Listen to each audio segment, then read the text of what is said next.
texted me with Bitcoin going up too. This 2024 could be my year. The year of the moose. Hello world and welcome back to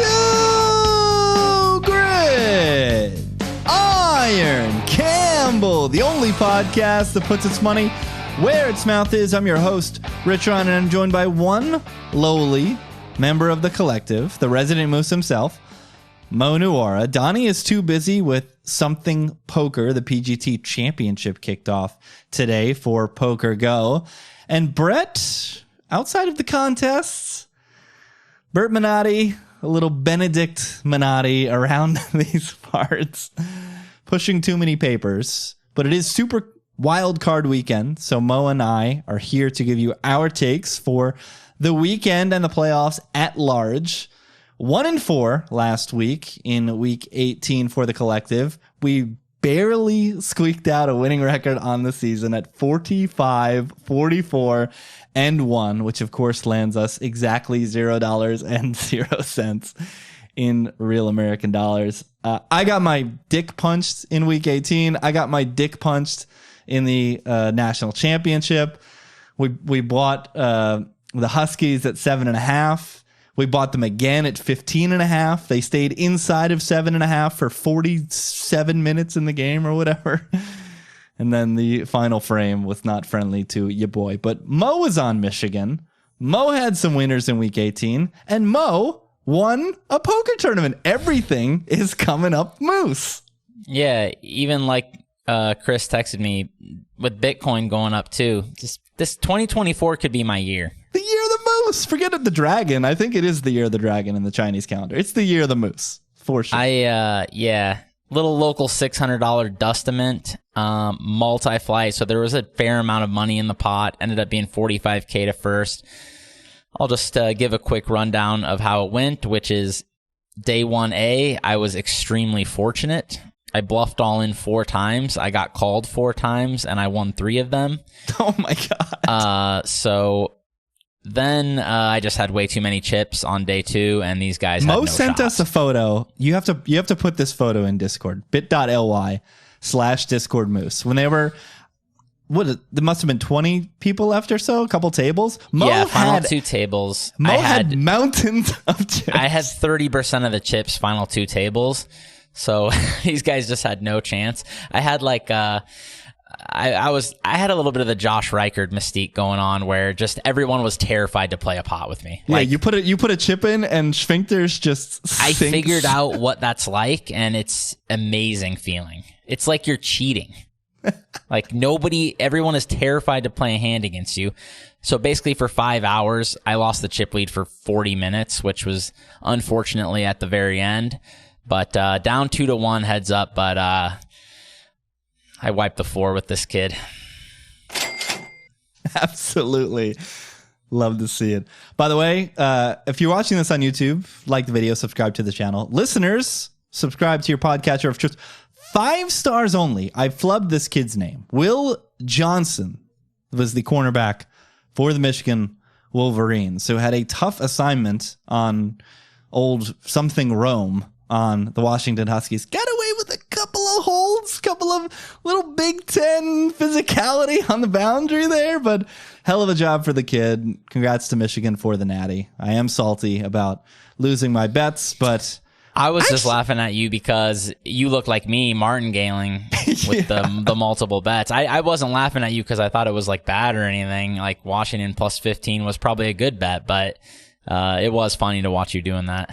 It was annoying, too, because my thing going into the game, obviously knowing absolutely nothing about Unprofesh, was that if Washington can keep Penix clean, he's just going to end up completing some of these passes because their pass catchers are just so damn good that they're going to be able to put some points up on the board. But then in the most high leverage spot of the game on a 4th down, he gets that 2-deep look, and I don't know. It was obviously a bad pass because it was so wide. I think it was Rome on that play as well.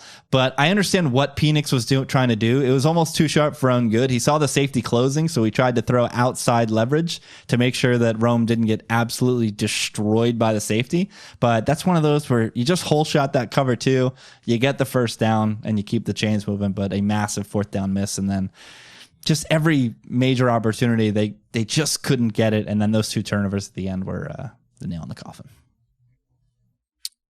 Yeah, you should have covered your 15. Yeah, the 15 was stupid. The return was brutal. That sucked.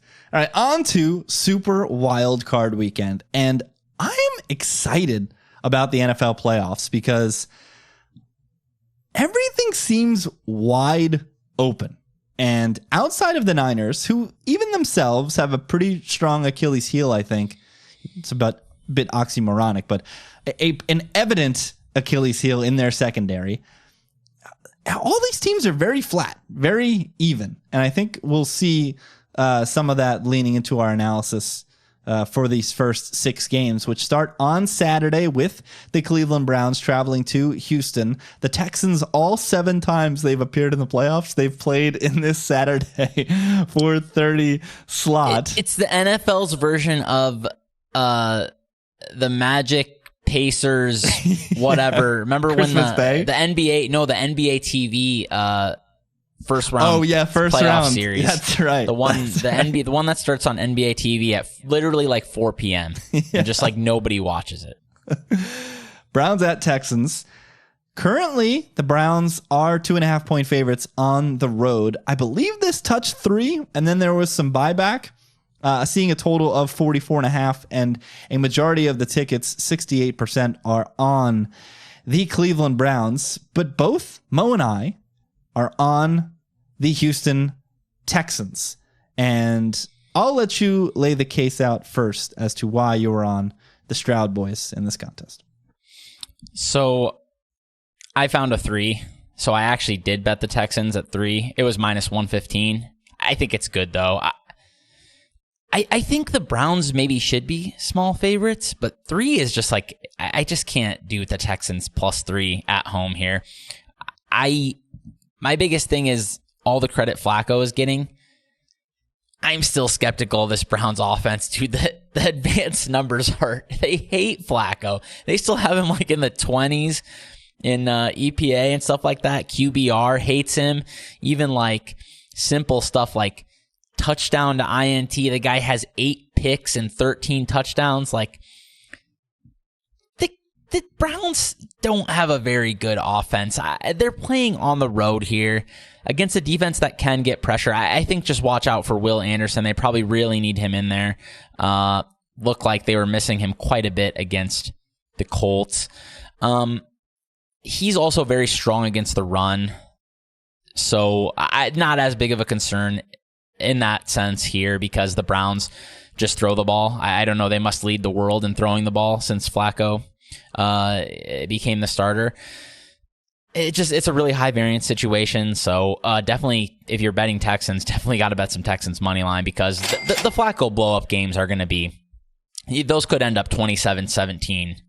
Houston. I mean, he tried at home against these very Houston Texans by handing the ball to them. I mean, watched a lot of that game, and he made some incredible throws.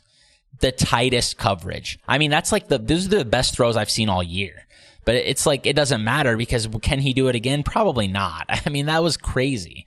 And he's still playing behind a rebuilt offensive line, multiple backup tackles.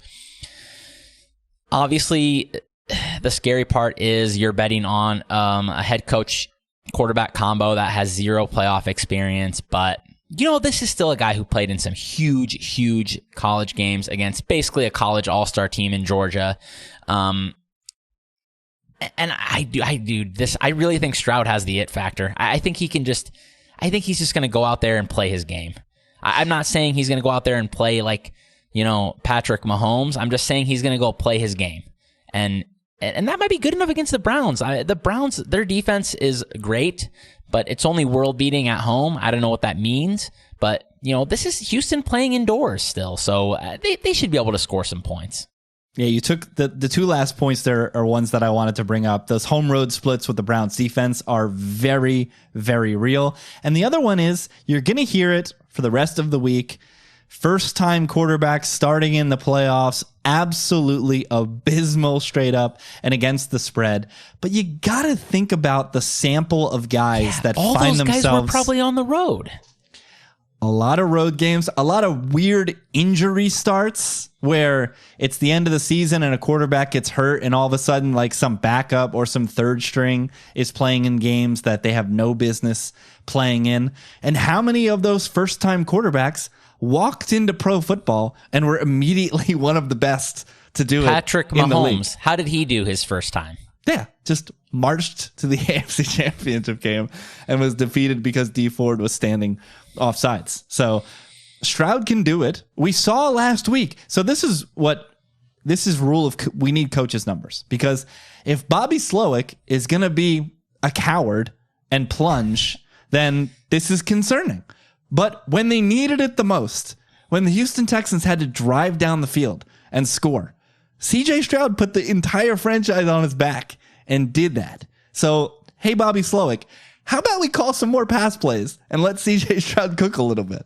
A lot of complaining in the NFL podcast verse this week on every show I listen to about the Houston Texans plunging when they need to be throwing. So I don't think that guy's probably listening to the podcast, but come on, these guys watch film, right? Come on.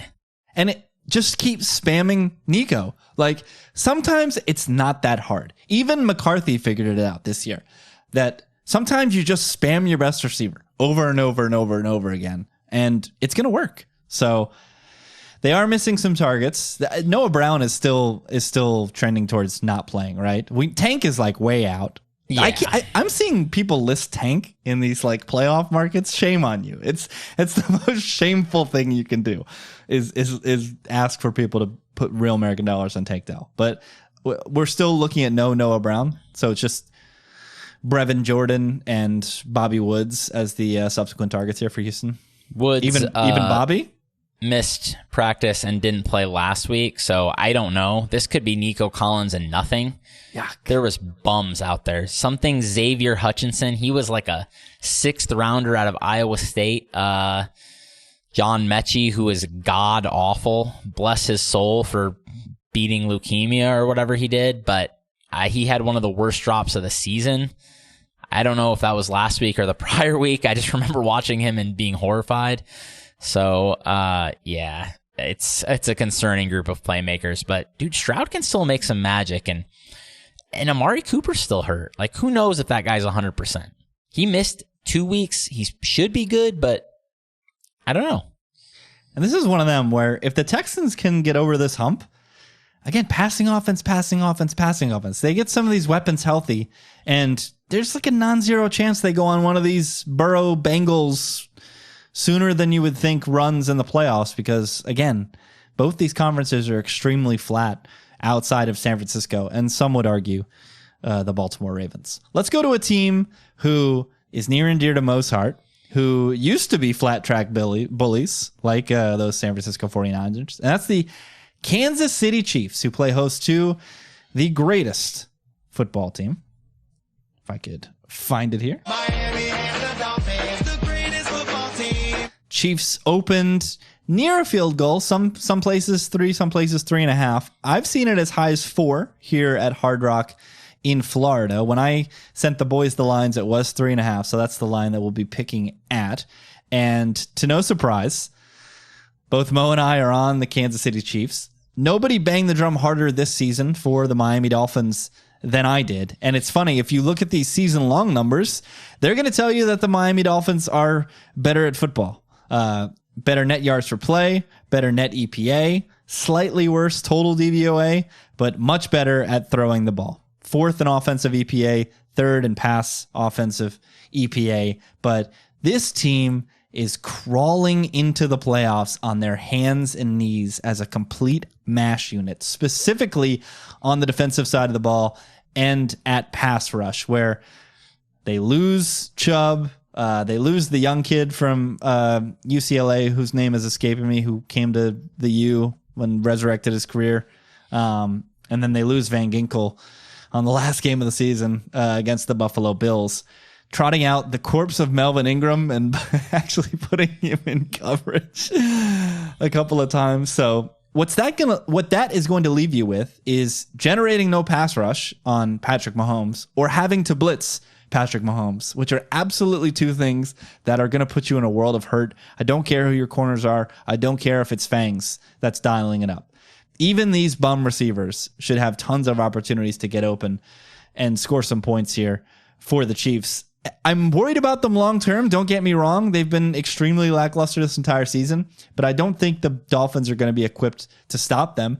And then on the other side of the ball, Mo, it's Tua outdoors in freezing cold temperatures in Arrowhead. Not a good recipe for success. Yeah, first playoff start to top it off, because people maybe have forgotten that he did not play in their playoff game last year. Yeah, I don't like their chances. I would lean to the Chiefs for sure. It's hard to trust the Chiefs to run away from somebody, but like you said, the Dolphins have very little left. I mean, Melvin Ingram, Bruce Irvin, and who was the other old guy they signed? Justin Houston. Justin Houston. A revenge game for Justin team Houston. From 5 years ago. I mean, an all-star group of pass rushers from 2017. Whatever. They were all Chiefs, right? They all had a cup of coffee with the Chiefs, right? Ingram had a cup of coffee. Ingram was Chiefs. Houston was Chiefs. Not Irvin. I don't believe that guy's been a Chief. Yeah, this is just that's just not going to go well. I mean, they do have one thing in their favor here, though, which is they're also going to be probably facing at least one backup, it looks like. So the Chiefs already benched / got Donovan Smith out of the game or out of the seat. I think he's just on ice and never coming back, and he might never have another professional starting job for the rest of his life, which is probably for the best. He was replaced by Wanye Morris, which is like a third-round rookie, who was, I think, fine for a bit, but then got his ass kicked a couple of games maybe. So he's just like whatever, a middling guy, but he got hurt. So now they put in Lucas Niang, who was a project they drafted like 3 years ago.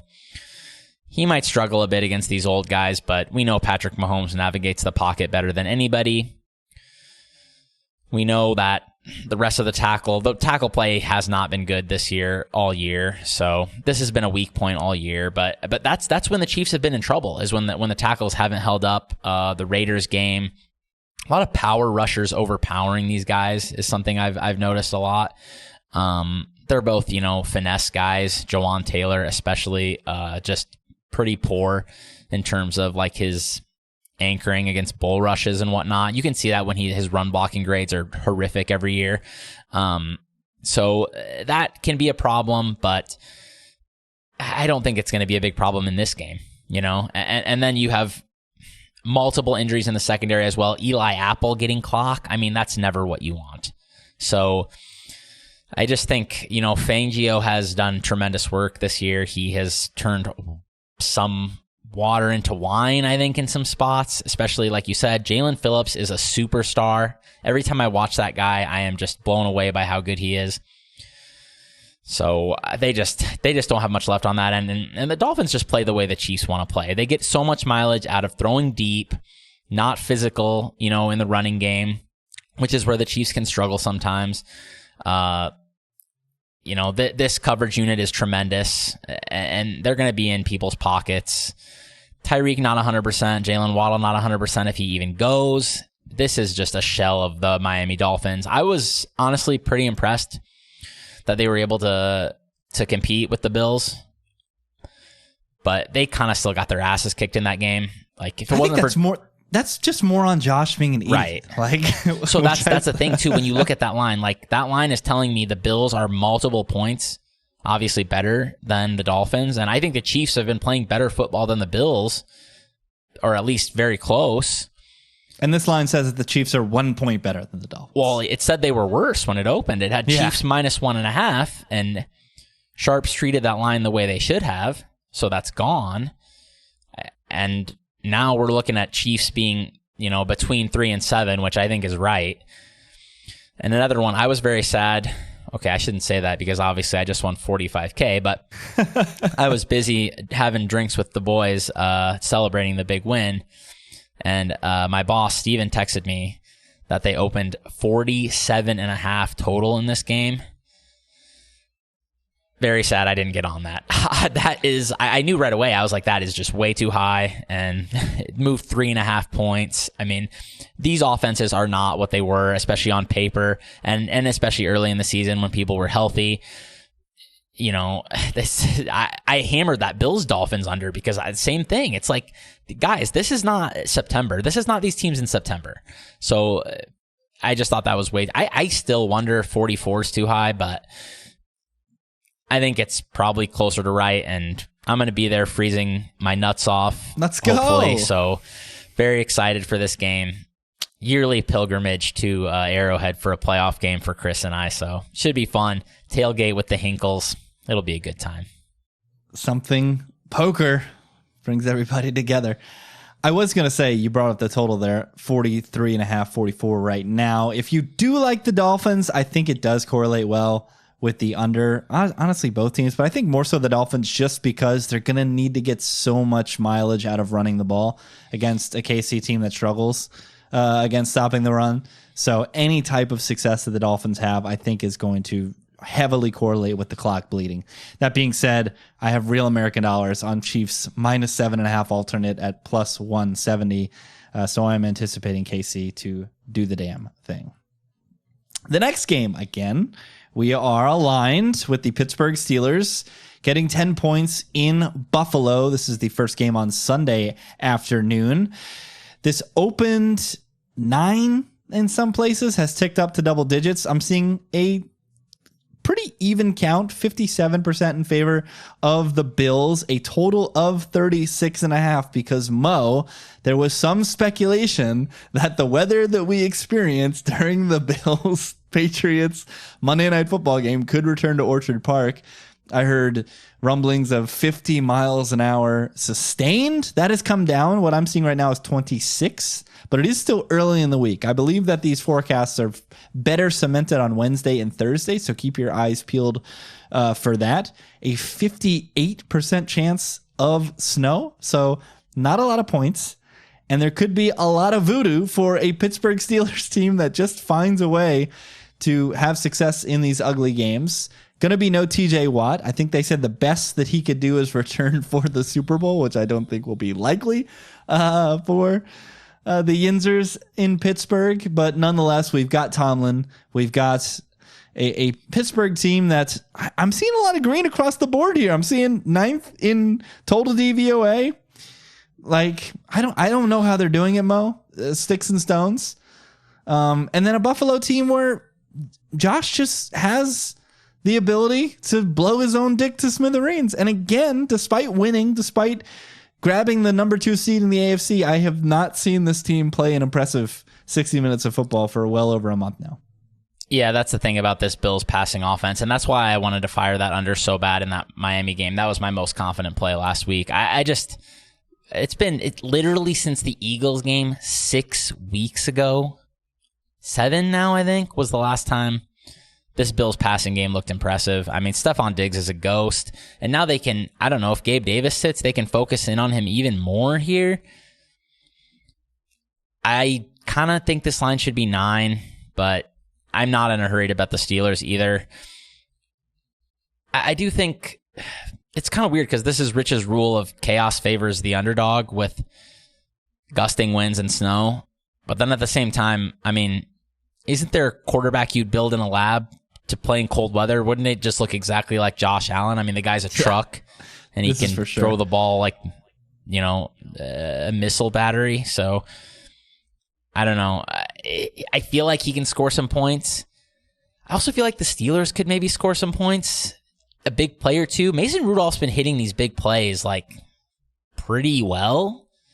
So I was interested in the over. It did come back up a point, I believe, to 36.5. It was 35.5. Yeah, I think once it seemed pretty obvious that it's not going to be the apocalypse, we've started to see some buyback on the over, yeah.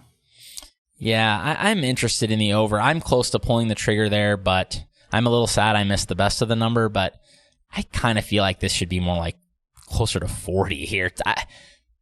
The Bills can't score 20 points. The Steelers can't they can contribute 14 points, right? 13, 14.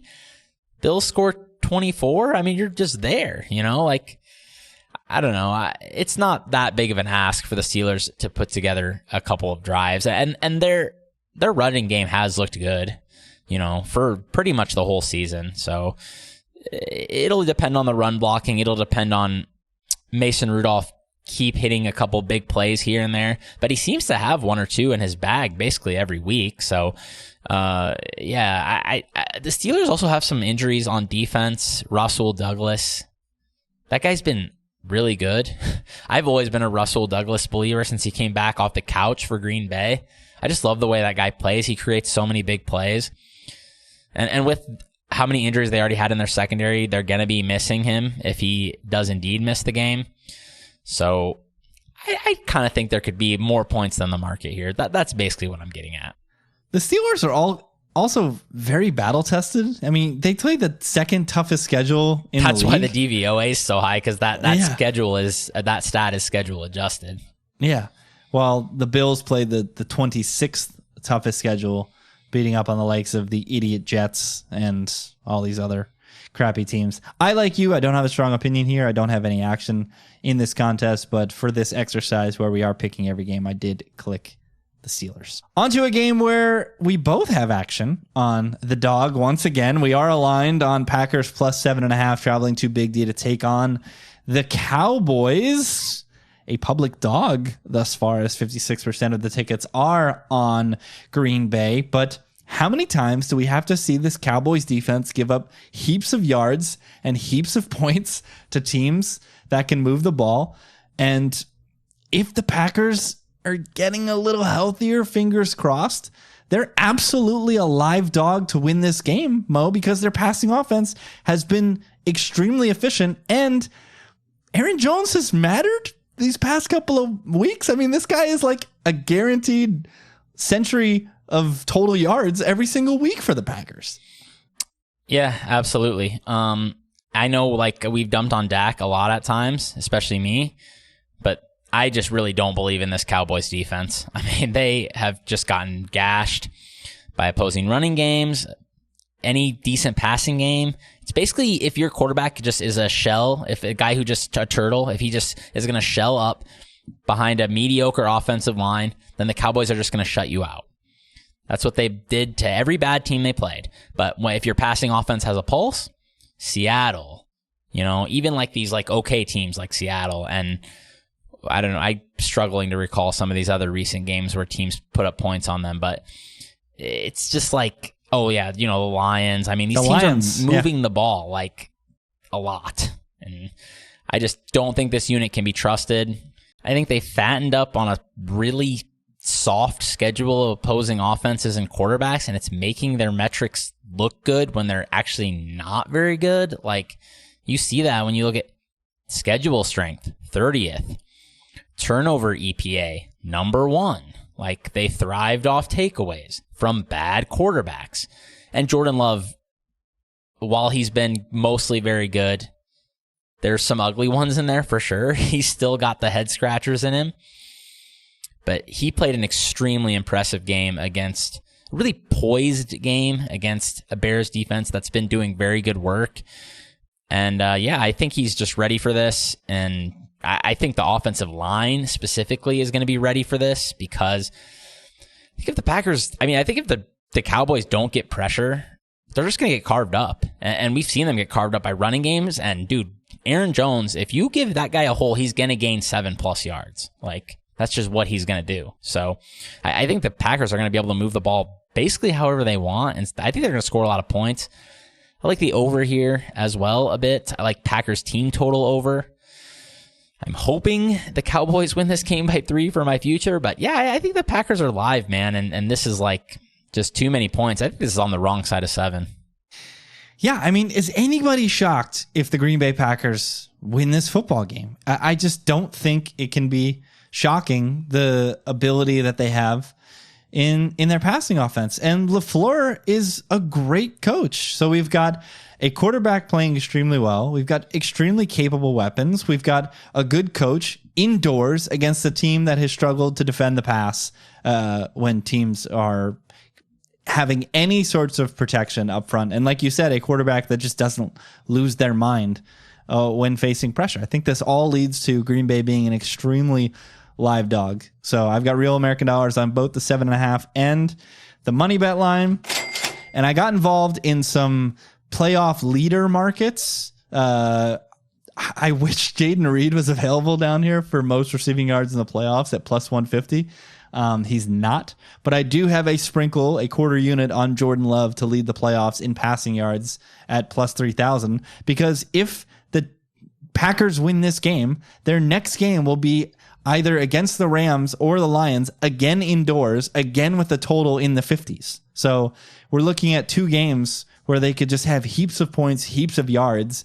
And we were discussing in the Discord, if you get to 3 games, you're drawing live for a lot of these awards. So we'd have 2 big games potentially. And if they can pull off 2 upsets, you've got your 3rd game right there. So willing to gamble a little bit on Jordan Love and them boys.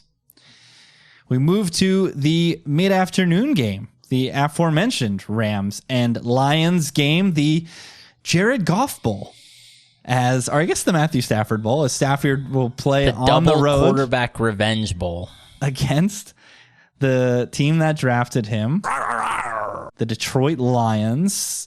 This has bounced around from 3.5 and 3 from what I've seen. The line that we are using is minus 3.5 in favor of the home team. And this is where we differ for the first time, because Mo has selected Detroit for our exercise. I have selected the Rams. I don't believe either of us. Oh no, you did put a bet in today on those Detroit Lions.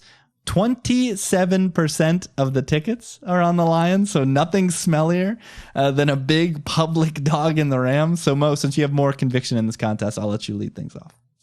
Yeah, I got a 3 minus 115 in this one. That was the buy point for me for the Lions.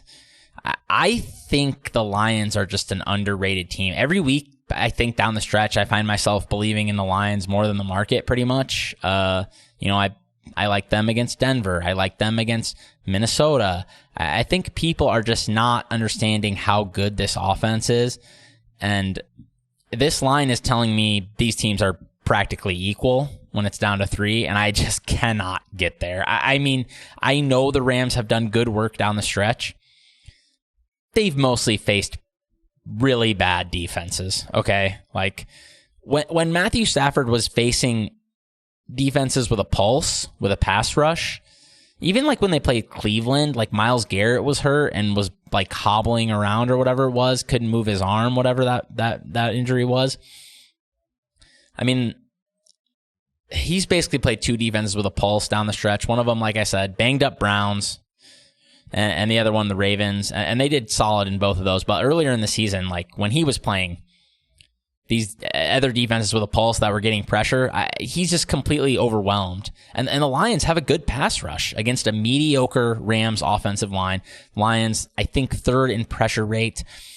And you have a Rams offense that the skeleton key has seemed to be Kyren Williams. I mean, he's just out there doing it, and all of a sudden everything's clicking for this group. But the Lions are also really strong against the run. Like, this is going to have to be a big Matt Stafford game. I thought it was a concerning game against the Giants a couple weeks ago. They brought a lot of blitzes. He couldn't move his feet yet again. Got dumped for multiple 10-yard sacks when I was watching that game. Wasn't pretty. I think if your defense has a pulse, you've got a shot to slow this team down. And Detroit is good at everything besides covering people in the secondary. So maybe that gets better now, too, with C.J. Gardner-Johnson. I've always thought that guy could play. He comes back, immediately gets an interception. So I think this Detroit team is better on paper than it is with him, with Alim McNeil, who was getting a lot of pressure when he was in early in the season. I think, dude, I bet the Rams a bunch down the stretch, but I think this line is just disrespectful to Detroit. They should be above 3. They have the offensive line also. They have the power in the middle to neutralize Aaron Donald. I do like the Lions here, man. I know I'm on an island with this one. I know I am because everyone loves the Rams, but that's the best place to be in this business. So, all right, I'm just going to take the contrarian side here. Yeah, I would say Public and Sharps both piling the Rams this week. And initially, I wanted to be in on Los Angeles, but then I saw what you were seeing in terms of pressure rate. And the Detroit is third in pressure rate. And I just have so many visions of Stafford being an absolute statue now that he's getting up there in age and crumbling against pressure. That worries me. But like you said, Detroit really can't cover anybody. 25th in pass defense EPA, 25th in success rate. Cooper Kupp has never been healthier than he is right now. I think what you're seeing there when you're talking about the Rams struggling and then playing great down the stretch, I think that makes sense when you think about how injured Kupp was to start the season and how long it took for them to figure out that Kyron Williams is clearly their RB1. So those things have clicked and that all makes sense to me. So it wouldn't surprise me if the Rams came out and won this game. I see a very, very wide range of outcomes here in this game, which makes me not want to get involved, but it also makes me lean the dog. And this is a spot where if you are interested in the dog, I would suggest you probably just bet them money bet line because we're talking high total, lots of passing. Yeah. You close your eyes at 8 p.m. on Sunday and tell me any score in this game, and I'm not going to be surprised by any outcome. Yeah, it's going to be a big Matt Stafford game if they win. So if they cover, I guess I should say. And that's probably just going to be a win. So maybe Jared Goff throws a pick, whatever. But that's the thing, too. I don't like this Rams defense. I think Raheem Morris getting all the love in the coaching interview circles now. And I think that's right, man. I mean, I think he made magic with a bad group of players. I can't name anybody on this defense that's not named Aaron Donald. Like, just random mid-round UDFA guys. Everyone was third round, fourth round, fifth round who guys. Are these guys? I mean, yeah, it's crazy that they were able. I just think this is going to get exposed against good. And this Detroit offense is legitimately great. Like, they march on people, and I don't see the Rams stopping them. We should mention probably no Laporta. Probably, well, I shouldn't say probably, but Brian Branch left week 18 with a wrist injury, so he's somebody to monitor, which is really annoying for the Lions. Like you said, they get CJ, GJ back, and now it looks like Branch might miss. But those are definitely the Branch injury is something to monitor. Laporta doesn't seem likely we'll see him anytime soon. The Monday night football game. Eagles at Bucks. Let me give the Eagles their due respect. Eagles are 2.5 point favorites in this game, total of 44. I lean for the favorites, but again, this is a game back to back where I don't have much of an opinion. I asked Brett and Donnie for their picks. Donnie said he hadn't made any. Brett rushed his, but he did say that his best bet of the weekend is the Philadelphia Eagles. -2.5. I'd be very interested to hear why. My biggest fear, everything in my head is just saying the Eagles are just done. They last gasp. Somebody compared them today as the team that was a blue blood college basketball program that had a tough season, just missed out in the tournament, and they just say we're not playing in the NIT because when the season's over, we want to be done. We don't want to play anymore. And this Eagles team just gets that whiff of we just don't want to be out there anymore. Just a mess. That last week was a disaster against the Giants. But I'm just so fearful of Baker Mayfield in the playoffs, and a Baker Mayfield that is like the operation man, injured from head to toe. I can tell you that that's Brett's cap because he was ranting in the staff chat about Baker's not right. He's a disaster. They could barely score on the Panthers. 9 points. Yeah. When you needed it the most, they scored 9 points against the Panthers. I can tell you that's his cap, but yeah. I don't know what's left of the Eagles. I don't know whether that game was, how much of that game was the Eagles saying, okay, we had nothing to play for. Well, not nothing, but we had little to play for. We're already playing like dog shit for a quarter. Let's just pull the plug. Cowboys are up heaps. We can't really, yeah. and play next week. I mean, they weren't up heaps yet, though. It was 13-13 or whatever it was, 13-10. I mean, that's true, yeah. When they were still getting whooped, 24-0, that was a joke. I had -3 Eagles first half, my worst bet of the year. Tyrod Taylor probably added 2 years to his career just from that game. Yeah, I mean, he destroyed them, and that was embarrassing.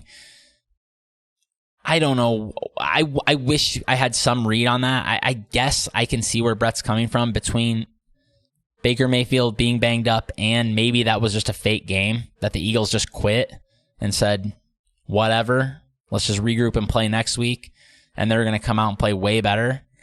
But it's been an ugly run for the Eagles. I mean, we thought they needed to come out and have a halfway decent game so they could rebuild some confidence and rebuild some swagger. And it was the complete opposite. They got squashed like bugs, like they used to do to teams. I mean, I don't know, man. They have their own injuries too. A.J. Brown, Devontae Smith, these guys aren't going to be 100%. They even go. But at the same time, the Bucs stink. I hate this. I hate betting this coaching staff. But, dude, they do have some advantages too. I mean, we've seen this Eagles secondary get beaten like drums all season long. And that's where the Bucs are the strongest on offense. This is rule of coaches numbers. Are you going to plunge into the line with Rachaad White? Bless his soul, he had a great season. He's not a good runner of the football, guys. And your line can't block. That's not going to work. They have to let Baker try to cook. I don't know. I was a little bit interested in the Bucs at 3. Everything you said, everything Brett is thinking has me a little bit concerned. I probably won't bet it. And honestly, what I hope more than anything is that somebody wins this game by 10 and I can just auto fade them the next round. I am so annoyed that I don't love the Cowboys this week because the Bucs are they're just dying to be teased with somebody. Get it up to 8.5. Who are the Eagles running away from? Their entire style of football, the Eagles, when they get a lead, is to boa constrictor, suck the life out of a game. They don't win by margin. So Bucs plus 8.5 seems like such a dreamy tease, but I don't trust the Cowboys. And I think with the Texans, you might as well just take them on the money bet line. Like, these are worthless points in a game that I think is a sneaky over game. So I wish there was something to tease the Bucs with, but I can't find anything on the board, Mo. Yeah, and just like, it's pretty bad to tease totals generally. So for sure, it's not even in my consideration set to tease a total. Maybe just find. I got nothing. I was annoying. Thinking an NBA game, but it's like no. Right? There's no such thing as key points in basketball, really. So it's like you can't do it. Yeah, it's annoying. I wish they were like blind lines available for next week for the Niners and Ravens. So right, because literally, I think I can remember it was like 4 years in a row. The number 1 seed was always -7.5. Always -7.5. Yeah, it's like you could set it in stone that you. I wish I could just tease the Bucs with one of them down to 1.5 or 2, and call it a day. There are those two teams, the Niners and the Ravens. They don't play this week, which gives me. We've been chatting about this a bunch in the Discord. Again, bit.ly/Discord Moose. These prop markets, they're a lot of fun. Looking for leaders throughout the playoffs. There's weekend leaders as well that they're not available down here in Florida on Hard Rock, but on your more retail friendly books, if you've got them in FanDuel and DraftKings, who's going to lead the playoffs in X this weekend.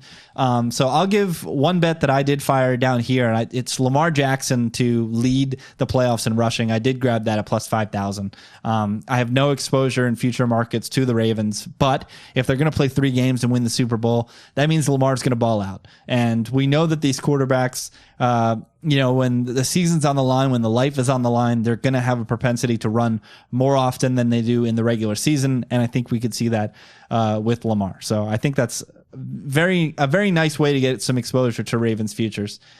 Is to bet that Lamar number. You guys were discussing some Niner stuff, specifically one of their pass catchers, Mo.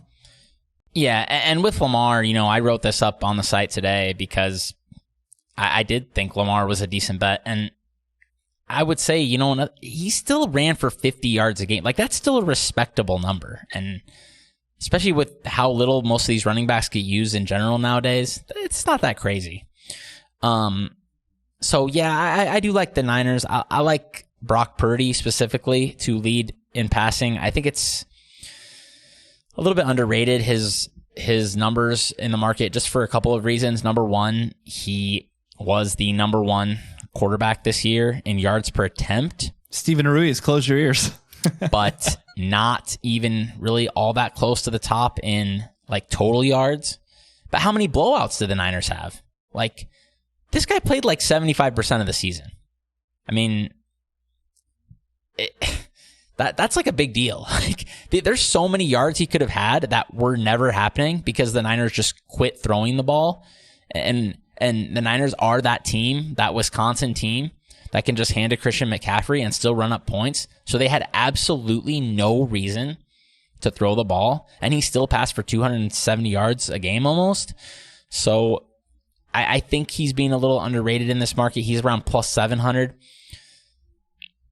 The problem is that if the Cowboys play 3 games, Dak's probably a favorite over him because of a few reasons. Playing indoors, like you pointed out, likely to play multiple games indoors, and also like the fact that the Cowboys are going to be drawing live against the Niners, right, when they play. And I think it's just a situation where the Niners, they're going to run the ball a lot for sure in their first game. Like, they're going to be like huge favorites. So we might see only another 250-yard game from Brock Purdy, but the markets are reflecting that. Like, he's like 7-1 and Dak's like 3-1. So you're getting a much better price. And if he does end up throwing the ball more in these games, like he had, dude, the difference between Brock and number 2 in yards per attempt this year is the same as the difference between number 2 and number 20. So if there's more passing in this game, in these games for the Niners, I think he's gonna lead.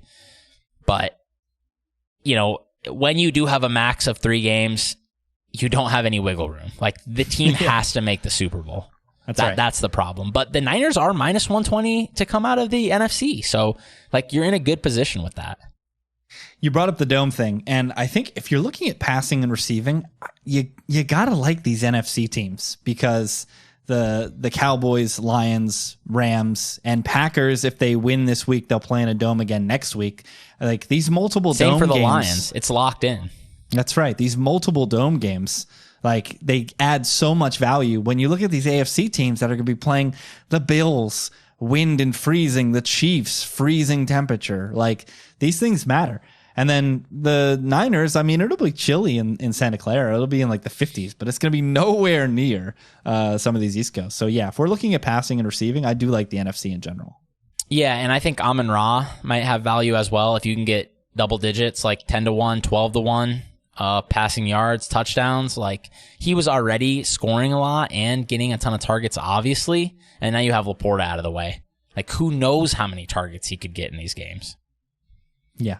Definitely with you on that. So Mo and I, we were in agreement on the first 4, and then disagreement on the Lions and Rams, and then Bucks, Eagles. I just have no opinion. I wish I could find a way to tease the Bucks, but I wish that was the Saturday morning game or whatever. Yeah, why are we the getting worst game of the weekend? Yeah, it is. That is a gross game. But my favorite bet this weekend is Packers. Both against the spread and money line. That's my favorite. Same. I mean, Packers. Go Pack, go! Let's go. Put in my account, and I love the Packers, and I had this one close. I thought this line should have been 6, man. I think this is a crazy high line, but there's people with models on podcasts telling me it should be 8. But I think these are the same people that went out of their way to bet them against the Lions and felt jobbed that the Lions scored late. Like, I just think it's predictive at this point that this Cowboys secondary can be had. Like you said, if the quarterback doesn't lose their mind. Like, if you're a quarterback above the threshold that doesn't lose your mind when you see pressure, you can succeed against the Cowboys. I think that's a fact. So. Yeah, and then on the other side, we didn't really talk about this. And yeah, like obviously it's concerning that the Packers defense stinks and they're facing a very good offense. But this is just rule of head of the snake. If you can get some pressure on Dak, he might just blow it. We've seen it how many times? And the Packers do get pressure. So this Cowboys offensive line isn't that inspiring, man. Terrence Steele's been whooped this year. He was great for them last year, but he got whooped this year. And so I think what we saw last week against the Bears, the Packers blitzed a lot, which I think is kind of the right thing to do against Dak, because I think his mind can melt a little bit. Like, and his arm isn't that strong. So when he's off platform, you see some ugly throws from him. That's right. And if you can keep someone over the top of CD, like make Brandon Cooks beat you on a one-on-one against pressure. You know, I'm fine living with that. So yeah, go Pack, go. That's the pod. Maybe we'll have more people next week. Maybe we'll have some guests. Reached out to ODB, but he was doing something poker as well. So Mo, I guess we just got to hold it down. He's at Mo Noir on Twitter, NUWWARAH. I'm at Rich T. Ryan. Until next week, enjoy the football. Peace out.